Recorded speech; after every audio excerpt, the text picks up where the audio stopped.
Éramos un montón de madres ingenuas, en el buen sentido de la palabra ingenua. No es que fuéramos ingenuas porque éramos tontas, éramos ingenuas porque no conocíamos las leyes y creíamos en la gente.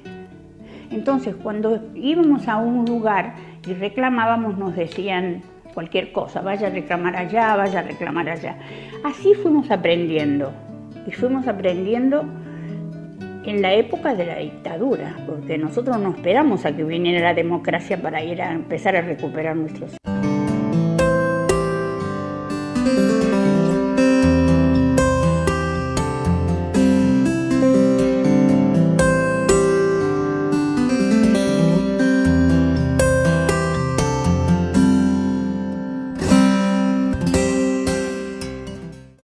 Comunica a la población que a partir de la fecha el país se encuentra bajo el control operacional de la Junta Militar. Se recomienda a todos los habitantes el estricto acatamiento a las disposiciones y directivas que emanen de autoridad militar, de seguridad o policial, así como extremar el cuidado en evitar acciones y actitudes individuales o de grupo que puedan exigir la intervención drástica del personal en operaciones. Firmado Jorge Rafael Videla, Teniente General, Comandante General del Ejército.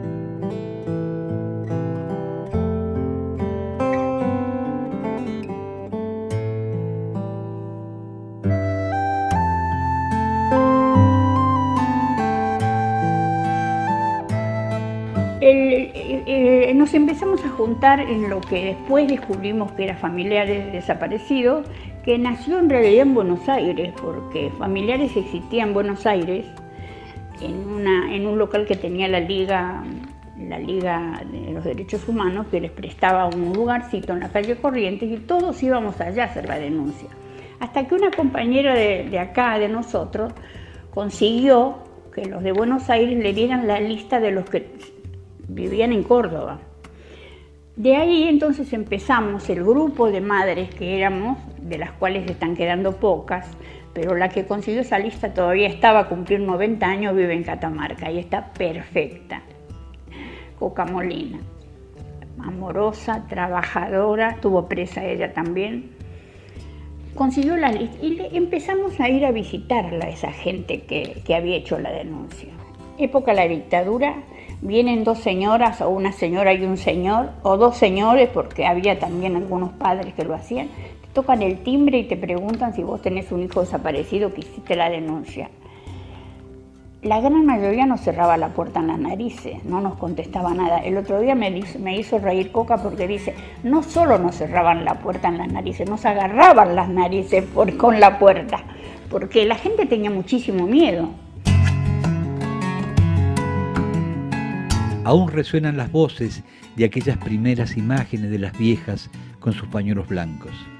La represión, al grito de circulen, circulen, pretendían amedrentar a estas mujeres que cada jueves se encontraban alrededor de la pirámide de Mayo, y ese circulen, circulen fue como una señal para que nacieran las rondas de los jueves. Porque ellas, viejas y cansadas, pusieron en jaque a muchos poderosos, y así es la historia. Quiero utilizar una frase que no me pertenece, porque pertenece ya a todo el pueblo argentino. Señores jueces, nunca más. Nosotros hemos llegado a un punto que los juicios están marcando una tendencia mundial. A raíz de los juicios de acá se están empezando los juicios en España.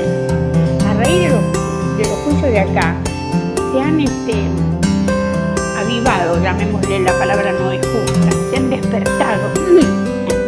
Ver que se puede reclamar, aunque haya pasado muchos años, porque Los huesos nunca se van de todo. Por supuesto no los vamos a encontrar vivos. Hace muchos años que nosotros sabemos que no están vivos.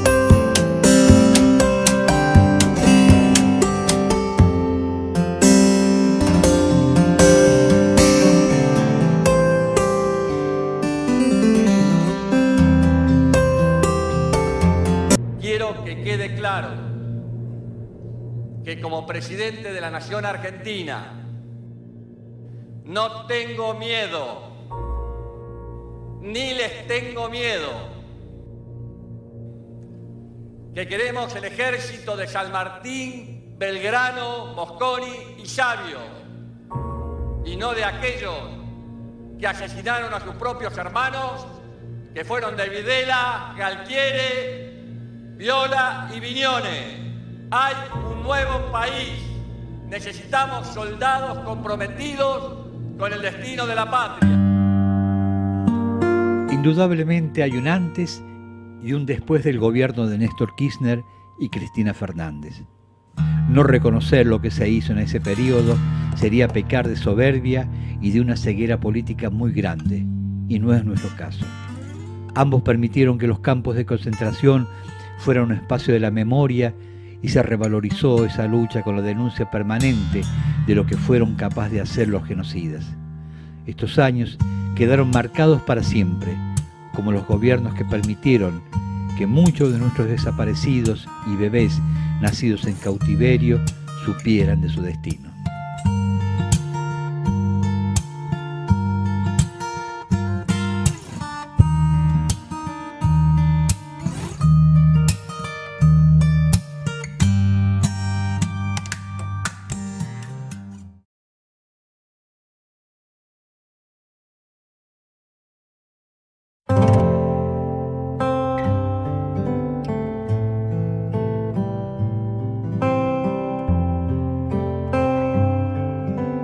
Quien quiera oír, que oiga. Así dice una vieja canción de rock nacional, y nunca más acertada esta afirmación. Son tiempos en que la conciencia colectiva debe crecer y debe crecer porque es necesario, para que no volvamos a tropezar con la misma piedra. Se cometieron errores muy grandes en décadas pasadas, y será tiempo de que esa conciencia y esa ayuda a memoria sirva para esquivar esa piedra que alguna vez nos hizo que nos tropezáramos. Piedra que está llena de hechos de los cuales debemos aprender. Ellos están hablando de una forma falaz, mentirosa. Están llevando el debate de los derechos humanos y otros temas al campo de la moral, de la moralina, cuando en verdad es un debate político el que nos debemos dar, y ese debate no lo debemos eludir porque es necesario para fortalecer lo que hasta aquí se ha conseguido.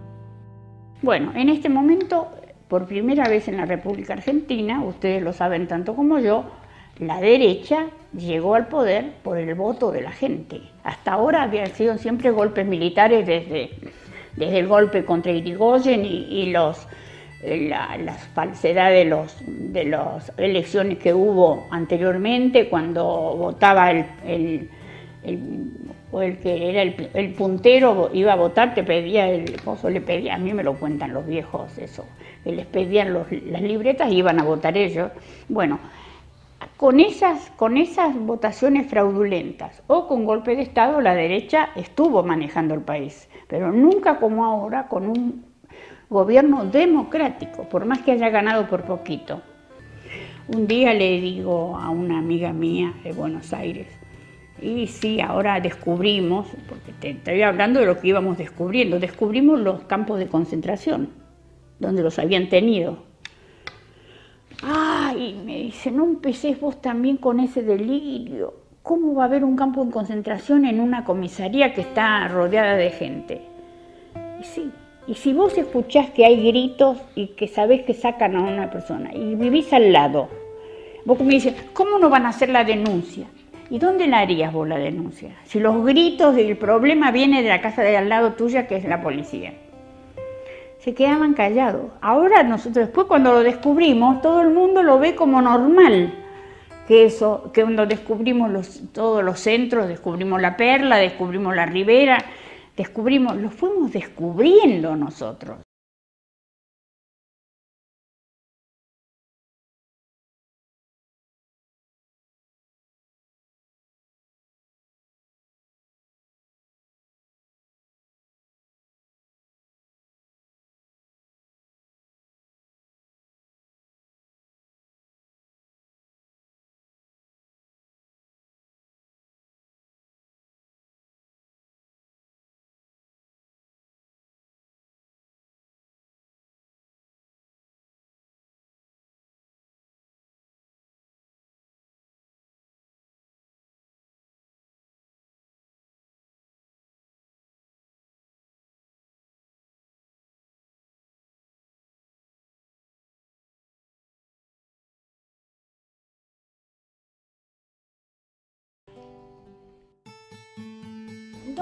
No actuaba ni leía nada de política. Yo estaba como sumergida en una casa. Eran mujeres y hombres simples, mujeres que en cada día, en una rutina cotidiana, trabajaban, estudiaban, cocinaban. Eran ellos, eran ellas, madres, padres, hermanas, esposas, familiares. Hasta esos días de terror y desconcierto eran simplemente eso, familias. En una suerte de mirar, desde su mirar, buscamos asomarnos a sus vidas, a sus recuerdos más profundos, para acompañar, para comprender y para aprender de su lucha, de su historia y su legado.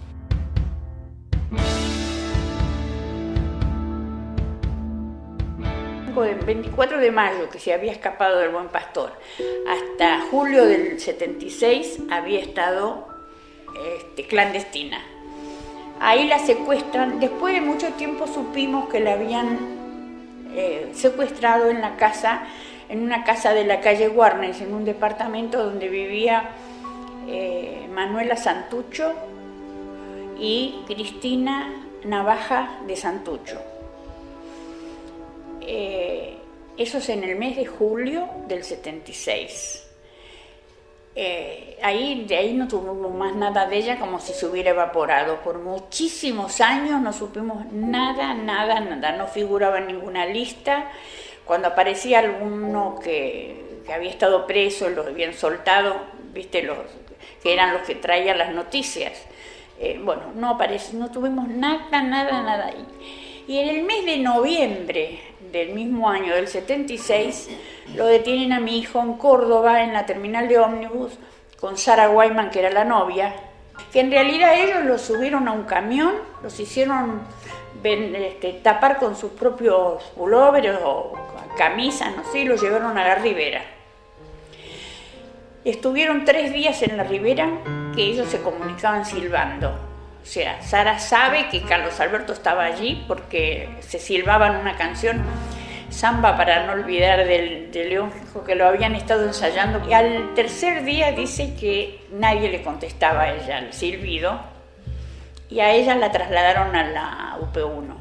Después de mucho tiempo supimos que lo habían trasladado, en ese momento que no estaba más en la Ribera, lo habían trasladado a La Perla. Él dijo, a vos te van a soltar enseguida, ¿me vas a esperar? Y ella le dijo, toda la vida.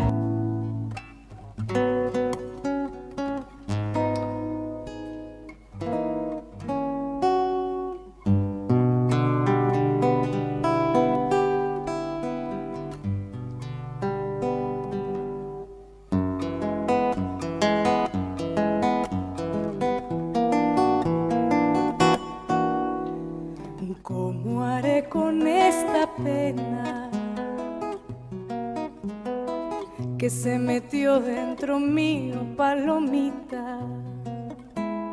Es un árbol de tristezas que florecen con el vino, ay, vidita.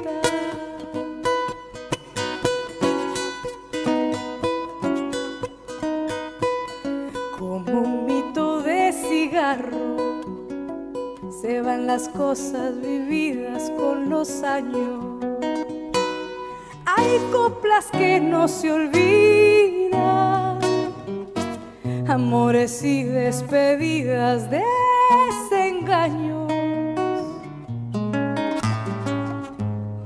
Solo quiero luz para andar y andar. Mezclado entre nubes voy a encontrar mi soledad.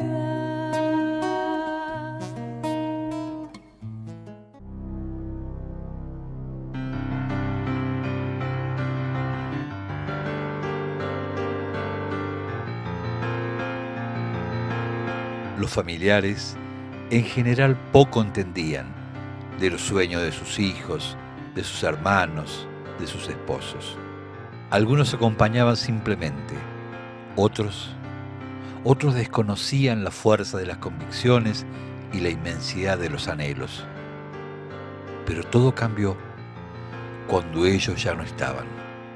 En la búsqueda desesperada de sus familiares, también conocieron su lucha y tomaron sus sueños y su fortaleza para avanzar, para no bajar los brazos, para unirse y dar pelea a lo que hasta ese momento para ellos era desconocido.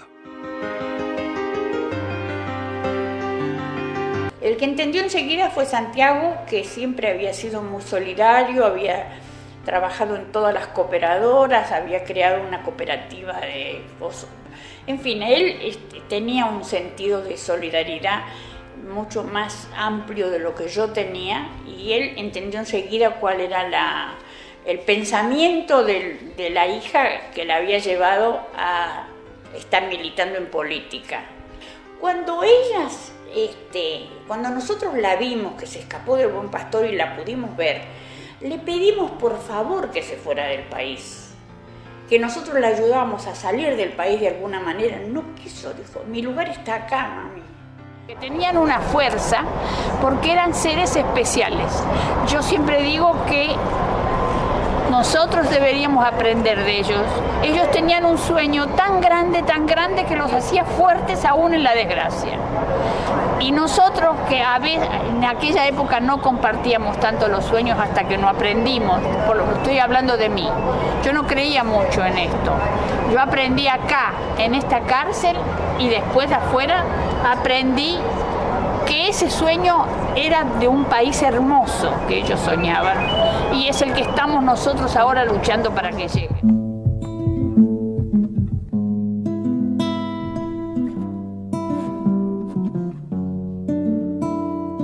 Cuando la habían detenido a mi hija, nosotros nos enteramos que había una organización que ayudaba a los familiares de los detenidos, porque ella estaba en el Buen Pastor, y en el Buen Pastor conocimos a la familia Melani, que estaba la hija de ellos presa también ahí. La familia Melani nos llevó a una reunión de lo que eran familiares de presos.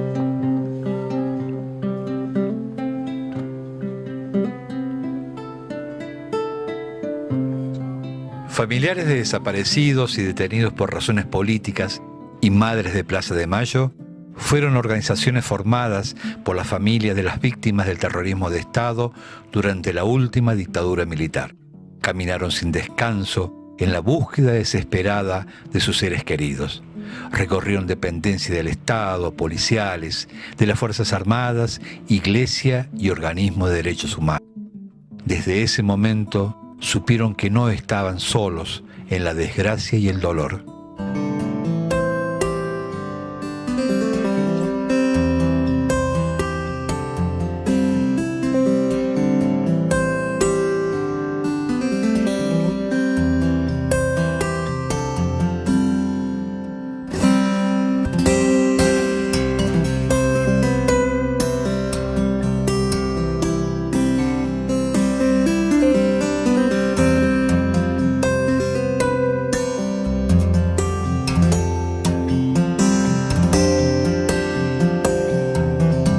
No voy a volver la vista atrás. ¿Para qué? Aún siento sus gritos, sus cantos, sus vivas. Veo sus puños cerrados sus manos en alto haciendo la B. Claro que lo siento. ¿Alguien acaso verá cada jueves mis huellas grabadas a fuegos en las baldosas de la plaza? Seguro que sí. Mi querido Santiago, ya estoy yendo hacia vos. Ya estoy yendo para que junto cual dos pequeños fantasmas demos vueltas en la ronda de los jueves. ¿Recordás cuando nos decían locas? Qué linda locura que teníamos. Y los dos aprendimos a ser locos de amor por la vida y por esos pequeños que alguna vez acunamos en nuestros brazos. Los busqué a ellos dos, ¿te acordás? Mis hijos. Pero también busqué otros 30.000 que fueron mis hijos adoptivos. Hoy, que estoy yendo hacia nuestro encuentro, pienso que con otros vamos a dar la vuelta los jueves en la Plaza del Cielo. Y seremos peregrinos de la esperanza, con Inés y Raúl, con la querida Queca, con Carmen la hermosa gallega, con Otilia, querida vieja que marcaste el camino de muchos de nosotros, con Rosa, con la Encarna, con Irma Ramaciotti y tantas otras que hoy no recuerdo su nombre. ¿Sabes? Me pesan las piernas. Han sido tantas las puertas golpeadas, tantas calles caminadas. El próximo 24 estaré allí, en el frente, sosteniendo el cartel como siempre lo hice, junto a Sonia, mi querida compañera. El próximo 24 sé que miles y miles estaremos allí, porque hubo un ser muy despreciable que nos quiso arrebatar la memoria. Pero no, mientras dejemos nuestras huellas, nunca, pero nunca acabará la memoria.